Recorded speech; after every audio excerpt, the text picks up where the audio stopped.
Dito sa Taguig ay nagkaroon ng demolition. Ito yung mga bahay na nakatayo ng ilang taon.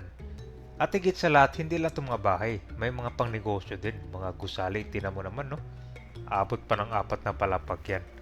So, nagkaroon ng demolition. Dito yan sa Panday Creekside, Barangay Palingon, Tipas sa Taguig City. So, nagkaroon ng tension dito bago matuluyang mag-demolish yan. At ang matindi pa nito kabayan, yung mga bahay dito gawa sa konkreto. Kumbaga malaki yun na gastos, kaya naman talagang mahirap na taumalma yung mga residente bago silang i-demolish. At ngayon ito na yung part 2, pakita ko sa inyo itong sa likod. Napakalaki pala nito. Mahigit 1.7 hectare at mahigit 300 bahay ang target nilang i-demolish dito. Listahan nyo ngayon kung saan kayo mangungupa. Wala pa. Wala pa, maghahanap pa kasi kahapon pa lang. Kahapon pa lang. So talagang inantay nyo yung last minute talaga, nag-ibain bago ka na. Pero may mga iba dito nakahanap na, umalis na bago yung demolition. Ang iba naman, nagkahano na sila, yung mga nangungupahan dito. Yun, diretso na talaga sila umalis. Pero yung mga hindi nangungupahan, talagang inantay yung Inantay. Hanggang saan to, Nay? Hanggang saan dito? Hanggang saan? Hanggang dulo? Yan. Yung may KFC? Yan, may green. Yung may green? Ang malaki din pala, no? Oh, malaki. Parang nadinig ko hapon, 4 lang mga bata 4. pa. So itong mga demolish ngayon, mga may-ari yan? O sila? Okay. Ito, iyan nag-aano sang bahay ko, yung kapatid ko yan.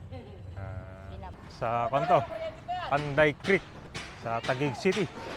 Yan, so ito na yung demolition ngayon dito ng mga bahay at mga negosyo.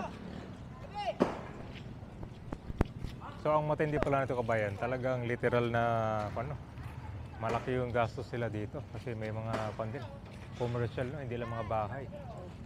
Ito sa harap na puro mga negosyo to. Opo. No? Kwento sila? Ito, wala na. Ito, bagong gawa lang po yan. Ito bagong gawa lang tapos gigibayin agad. Oo.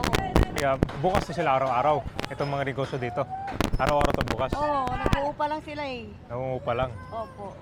Kaya bukas araw-araw sila. Hindi kumikita pa yung gano'n. Nangungupa lang pala, no? Oo, tapos yung bahay na namin, sa gilid na. Ito pala yung matindi ka ba? Yung bagong gawa lang to. Tsaka yung isang building, no? Bagong gawa to, walang negosyo yan, bagong gawa yan. Ano ba yun? Bahay ba yun? Bahay ba yun? Bahay po yan. Yung sa amin, bahay din yan. Ilang taon na kayo dito, Nay? Ano na kami, 1992 pa kami dito. 1992 pa kayo, so 30 years na. Oo. Anong itsura nito dati? Bukid. Bukid lang. Bukid, palayan na namin. Tapos konti lang yung mga nakatira dito. Opo, siyam lang sa bahayan noon. Dito, gawa sa kahoy lang. Kahoy lang, lahat kahoy lang. May napili na kayong pangungupahan dito? Wala po. Wala pa. Wala pa. So, ilang araw muna kayo dito tapos maghahanap kayo? Kung meron ibibigay na financial po.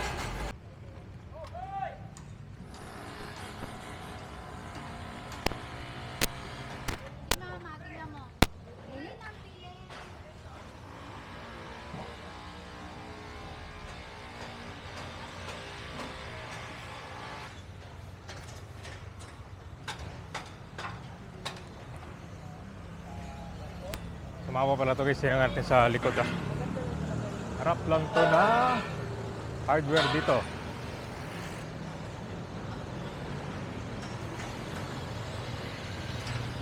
Yan. Yan sa kabilang side. Nandito muna yung iba dyan sa kalsada.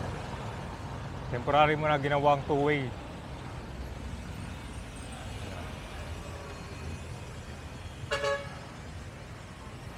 So nga guys, malagang professional talaga dito, no? Kasi meron pa silang asosasyon dito. Panday Creekside yan guys. Yung asosasyon nila dito. Barangay Palingon, Tipas.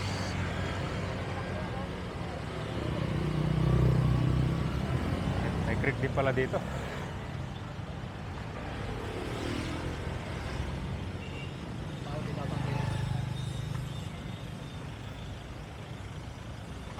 Punong-puno dito.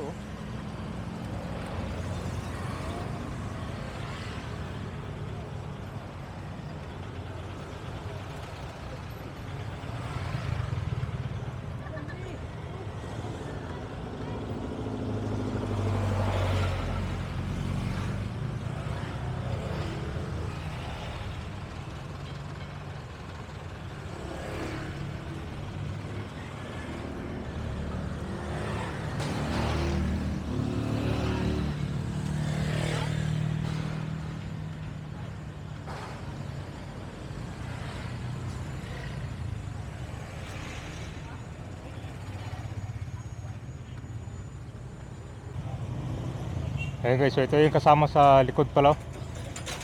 Haba-haba din pala to. Property pala kabayan. Ito kasama din pala sa likod. Grabe no, talagang kanto. Literal na ginastusan talaga, no? Oh, Napakalaki pala nitong property, 1.7 na hectares yan. Kaya naman, pag tinignan mo yung loob nito, para siyang compound or palang village, no? Napakalaki ng loob niyan. Merong asosasyon dito eh. Kaya naman, mahigit 2,000 families daw kasama na yung mga nire-rent dito. Tama po yan. May mga nangungupa din dito mismo sa area na yan. Grabe tindi, no? Hindi na nga kanila yung lote, may nagpapaupa pa. Kaya naman na talagang laking gulat din ng mga residente nung pinaalis at talagang mahirapan. Although na-inform na to sila way back 2023 pa. ito guys, kung titignan mo dito, literal na kon talaga, no? Malaki yung gastos sila dito. Ano mo naman yung mga building dyan, no? Di ba? Talagang mapapaaray ka talaga sa gastos niyan. Kasi kung yan, milyon.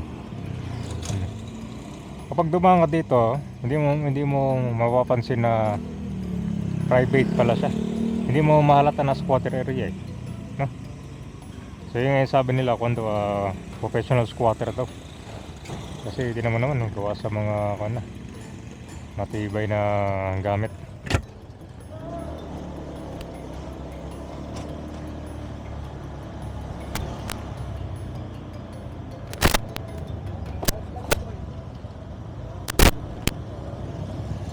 Yan po yung update natin dito sa Wasakan, no?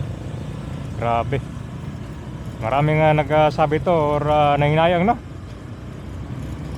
Diba dito, yung mga maliliit na bahay dyan, gumastos sila ng mga 200, 300,000. Pero matagal na rin sila. Siguro mga 20 years na rin sila, no? Ito yung literal na professional squatter daw.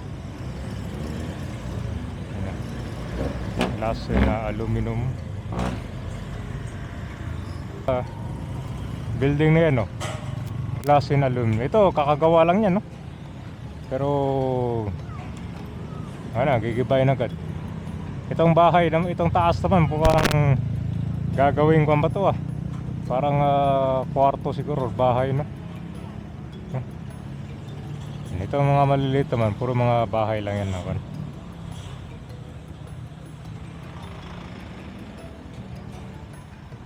Tindi guys, no? Puro hardware tsaka accessories dito.